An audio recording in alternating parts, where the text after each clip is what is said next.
जुड़ चुके हैं। बहुत शुक्रिया आपका संजय सिंह जी, हमें समय देने के लिए।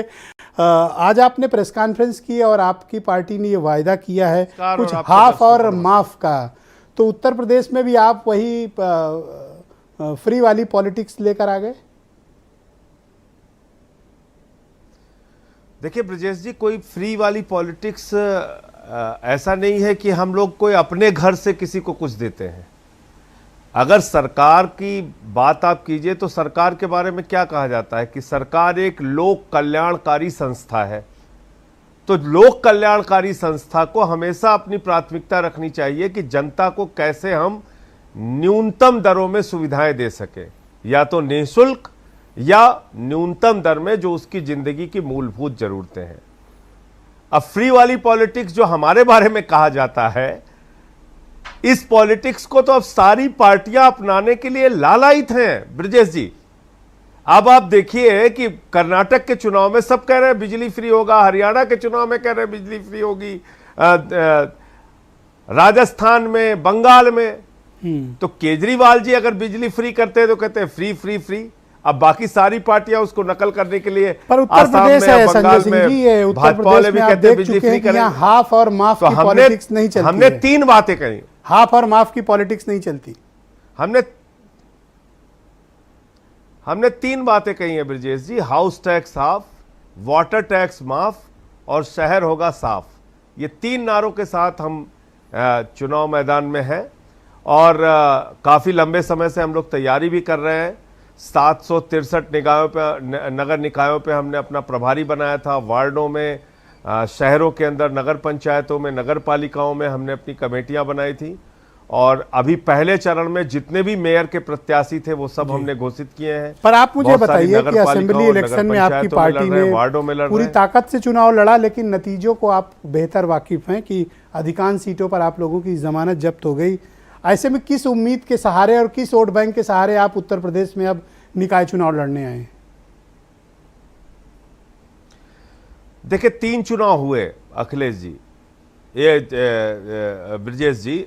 ऐसा चुनाव हुआ एक तो हमारा 2017 का, जिसमें हमें 50 सीटें सभासदों में और पार्षदों में मिली थी और हमें 2 चेयरमैन की सीट मिली थी। फिर जब जिला पंचायत का चुनाव हुआ, जिला पंचायत के चुनाव में हमको 80 सीटें मिली। फिर जब विधानसभा का चुनाव हुआ, निश्चित रूप से हमारी जमानतें जब्त हुई, मैं स्वीकार कर रहा हूँ। 2 सीटों पे हमें 26,000 25,000 वोट भी मिला, खलीलाबाद और रुदौली, जो एक बस्ती की सीट थी और एक खलीलाबाद की सीट थी। एक सीट पे हमें 10,000 वोट भी मिला, गाजियाबाद में। तो मुझे लगता है कि निश्चित रूप से विधानसभा का जो परिणाम पर था, उत्तर प्रदेश आपकी पार्टी को स्वीकार करता नहीं, लेकिन इस चुनाव में, कोई एक एग्जाम्पल नहीं है जहां पर उत्तर प्रदेश ने आपको स्वीकार किया हो। आपके पास कोई वोट बैंक भी नहीं है, कोई ऐसे इशूज भी नहीं है उत्तर प्रदेश में जिनके सहारे आपकी पार्टी खड़ी हो सके। आपके पास कुछ होता? देखिए ब्रजेश जी, ये आप नहीं कह सकते, क्योंकि सबसे ज्यादा लड़ाई लड़ने का काम जमीन पे हमारे कार्यकर्ताओं ने किया। हर मुद्दे पे संघर्ष किया, वो चाहे टीचर्स का मामला हो, वो चाहे भ्रष्टाचार का मामला हो, वो चाहे हाथरस कांड हो, मतलब जो भी बड़ी घटना, चाहे विकास दुबे वाला कांड रहा हो, कोई भी बड़ी घटना अगर आप उत्तर प्रदेश की उठा लें तो उसमें आम आदमी पार्टी मजबूती से उसने जमीन पे लड़ाई लड़ी। हमारे कार्यकर्ता जेल गए, लाठियां खाए। तो ऐसा नहीं कि हमने अपने संगठन का काम नहीं किया या जो जनता से जुड़े हुए मुद्दे थे उस पर संघर्ष नहीं किया। जब लखीमपुर का कांड हुआ, आपको याद होगा, 52 घंटे तक मुझे पुलिस वालों ने एक गेस्ट हाउस में कैद आजकल मैं देख रहा हूं कि आप एक रोज एक प्रेस कॉन्फ्रेंस करते हैं और किसी न किसी पर आरोप लगाते हैं। तो ये आरोपों की राजनीति के पीछे का कारण क्या है? कुछ मकसद क्या है आप लोगों का? डेली एक आरोप, आरोपों की राजनीति, आरोपों की राजनीति, देखिए आरोपों की राजनीति आप समझ रहे हैं ब्रजेश जी। कौन सी आरोपों की राजनीति मैं कर रहा हूं? मैंने तो साफ साफ ये कहा कि भाई एक हिंडनबर्ग की रिपोर्ट आई जिसमें यह कहा गया एक पते पर 6 कंपनी बना के 42,000 करोड़ रुपए का काला धन अडानी की कंपनी में लगाया गया है, मॉरिशस से इंडिया में। तो उसकी जांच होनी चाहिए कि नहीं होनी चाहिए? हमने ये बताया कि सुप्रीम कोर्ट ने कोयला की खदानें रद्द की, भारत की सरकार ने एक्ट बनाया, बावजूद इसके नियमों को, कानूनों को ताक पे रख के अडानी को कोयला की खदानें दी गई। उसी को पोर्ट, उसी को सी पोर्ट, उसी को कोयला, उसी को गैस, सारा आकाश से लेके पाताल तक एक व्यक्ति को। संजय सिंह जी, आपने आरोपों की श्रृंखला तब शुरू की जब मनीष सिसोदिया को जेल भेजा गया, तो उसके पहले आप लोग नहीं बोल रहे थे इस विषय पे। ये एकदम गलत बात है, ये एकदम बिल्कुल गलत बात है। और मैं सिर्फ ये कहना चाहता हूं कि आप रिकॉर्ड उठा के देखिए, किस मामले में नहीं बोले हम लोग, कौन सा ऐसा प्रकरण है जिसमें आवाज नहीं उठाई।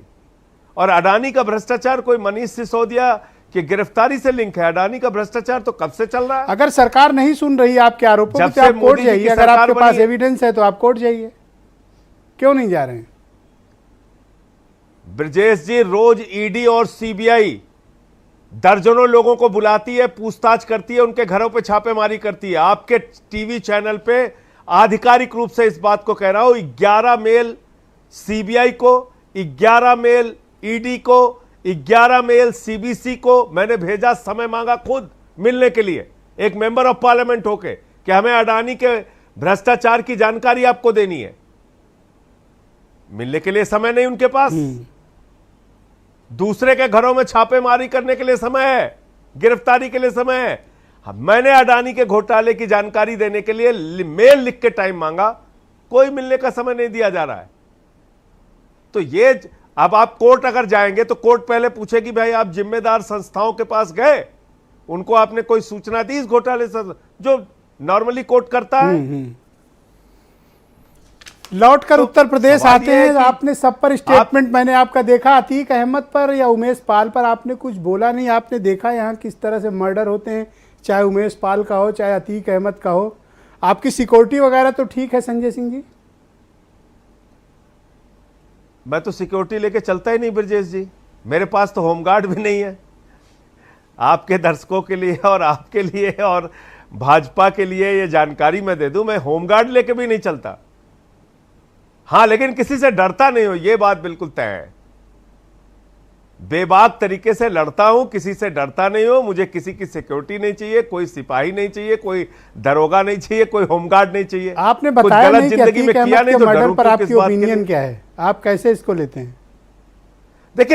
देखिए दोनों घटनाएं, चाहे वो उमेश पाल का हो या अतीक अहमद की जो घटना है, उसकी एक विस्तृत जांच हो और पूरा तथ्य सामने आए, क्या है इसके पीछे की। जितना एग्रेसिवली आप विकास दुबे मर्डर केस में आप और आपकी पार्टी जिस तरह की राजनीति और जिस तरह का आंदोलन, धरना प्रदर्शन और बयान दे रही थी, अतीक और उमेश पाल वाले में आपने चुप्पी साध रखी है। न वो एग्रेशन है, न उस तरह की राजनीति है। क्या सिलेक्टिव पॉलिटिक्स करते हैं आप लोग? ऐसा बिल्कुल नहीं है, ऐसा बिल्कुल नहीं है, ऐसा बिल्कुल नहीं है। आप विकास दुबे का मामला भी देखिए। विकास दुबे ने जब सिपाहियों को मारा तो उन परिवारों से जाके मिला, सारे सिपाही जो शहीद हुए थे, जो पुलिस वाले शहीद हुए थे, उन परिवारों से जाके मिला। लेकिन जब खुशी दुबे को जबरदस्ती करके जेल में रखा गया तो उसके लिए भी खड़ा हुआ। तो यहां तो दो घटनाएं हैं, एक उमेश पाल की भी घटना है और अतीक अहमद की भी घटना है। तो इसकी पूरी प्रकरण की जांच होने दीजिए। आप क्या मानते हैं, ये साजिश है या फिर बदला? अभी इस पे कोई राय देना बहुत जल्दबाजी होगी। हाँ। आप इतना हटबच क्यों रहे हैं? वैसे तो बड़ा बोल्ड स्टेटमेंट देते हैं। नहीं, कोई सवाल ही नहीं हटने बचने का। आप तो मेरी आदत जानते हैं। तो फिर आप ये कैसे मैंने कह कहा सकते ना, हैं? दो आप एक पॉलिटिकल व्यक्ति हैं, एक उमेश पाल का प्रेस कॉन्फ्रेंस करके सबके ऊपर आरोप डालते हैं, और आज मैंने अतीक पे सवाल कर लिया तो आप कह रहे हैं मेरी कोई ओपिनियन नहीं है। नहीं, मैं कह रहा हूं आपको ये लग रहा है कि मेरी कोई ओपिनियन नहीं। मैं कह रहा हूं इसकी जांच होने दीजिए दोनों घटनाओं की। हाँ। उमेश पाल का भी हत्याकांड, अतीक अहमद का भी ये तो बड़ा ताज्जुब है कि जिस राज्य सरकार की किसी जांच पर संजय सिंह को विश्वास नहीं होता था, आज वही संजय सिंह कह रहे हैं अरे जांच हो जाने दीजिए। थोड़ा समझ में नहीं आ रही बात। नहीं, बिल्कुल समझ में आनी चाहिए आपको, क्योंकि ये अपराधों से जुड़ा हुआ मामला है। दो खुलेआम मर्डर हुए हैं, एक उमेश पाल का, उसके साथ एक सिपाही मारा गया, पुलिस वाला मारा गया, बम फेंके गए। यही बात तो विकास दुबे में भी थी। वो कोई धर्मार्थ मामला थोड़ी था, वो भी अपराध का मामला था। हाँ, तो मैं वही तो कह रहा हूं, वो धर्मार्थ मामला नहीं था ना।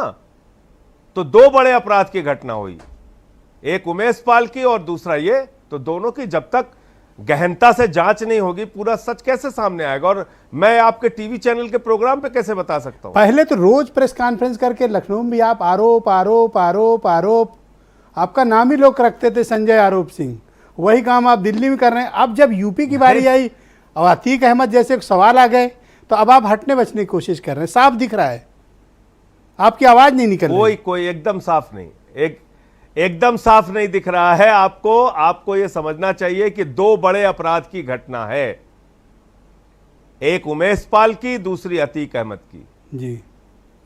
दोनों, उमेश पाल का मर्डर और सिपाही पुलिस वालों का मर्डर, खुलेआम दिन दहाड़े बम फेंक के गोली मारना, इसको कौन तो जस्टिफाई जिस तरह से अतीक अहमद का ओपन मर्डर हुआ लाइव कैमरे के सामने, आपका कोई सवाल नहीं है? इसीलिए कह रहा हूं, मैं इसीलिए आपको कह रहा हूं, मैं इसीलिए आपसे कह रहा हूं कि इस पूरे प्रकरण की, पूरे घटना की गहनता से जांच होनी चाहिए, पूरा तथ्य सामने आने दीजिए जी। हर मामले में तुरंत बोलना, जल्दबाजी करना ठीक नहीं है।